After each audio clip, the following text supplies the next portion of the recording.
Dengue atau demam berdarah adalah infeksi virus rawan pandemi yang menyebar melalui nyamuk dan umum terjadi di banyak negara. Virus dengue disebabkan oleh virus dari kelompok Flaviviridae dengan 4 serotype berbeda, yaitu dengue virus 1, dengue virus 2, dengue virus 3, dan dengue virus 4. Penting untuk memahami serotype karena pemulihan dari infeksi dengue akan memberikan imunitas seumur hidup terhadap satu jenis serotype. Infeksi lanjutan dari serotype akan meningkatkan risiko berkembangnya penyakit parah. Transmisi. Virus ini menyebar melalui gigitan nyamuk, terutama Aedes aegypti dan jarang oleh nyamuk Aedes albopictus. Perlu dicatat bahwa jenis nyamuk tersebut juga menyebarkan penyakit virus lainnya, termasuk zikungunya dan Zika. Nyamuk dapat menjadi infeksius ketika menggigit seseorang yang terinfeksi. Nyamuk membawa virus dengue tersebut dan memasukkannya ke orang lain ketika menggigit orang tersebut. Dengue tidak menyebar secara langsung dari seseorang ke orang lain. Nyamuk-nyamuk ini sering ditemukan bertelur di dekat air menggenang dalam wadah penampung air seperti ember, mangkuk, wadah makan binatang, dan lain-lain. Periode inkubasi dengue selama 4-10 hari begitu nyamuk menggigit seseorang. Gejala.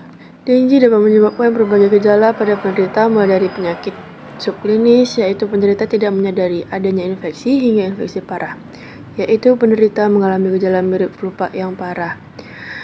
Gejala dengue antara lain 1. Demam tinggi sekitar 40 derajat Celcius atau 104 Fahrenheit diiringi mual, muntah, umumnya tanpa getah empedu, ruam, sakit dan nyeri biasanya di bagian belakang mata yang disebut dengan nyeri retroorbital, sakit kepala parah, nyeri otot, dan sendi menyeluruh.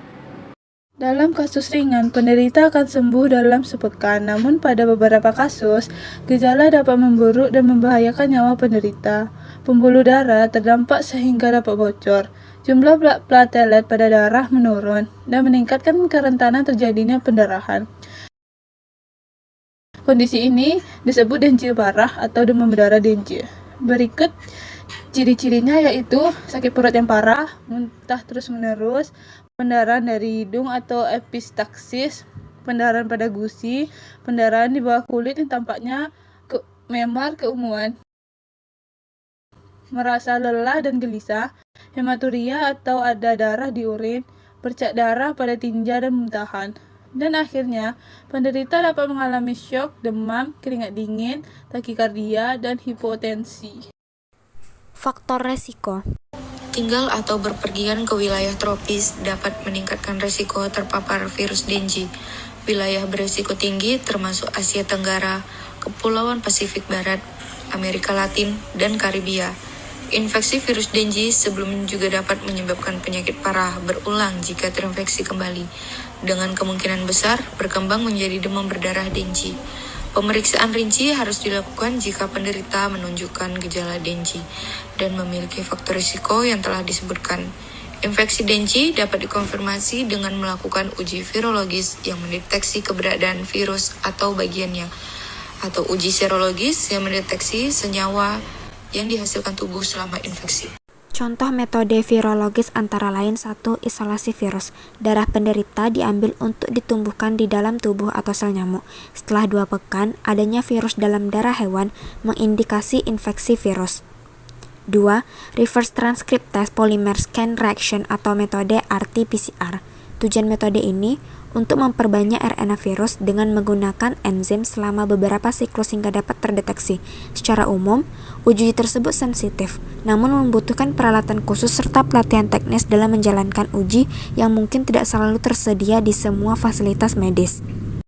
Contoh metode serologi antara lain 1. Deteksi NS1. NS1 adalah protein yang dihasilkan sel yang terinfeksi oleh dengue virus.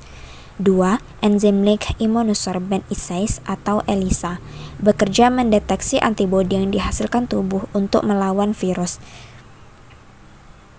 Pada bagian kedua, kita akan bahas pengobatan, vaksin, dan bagaimana mencegah infeksi dengue.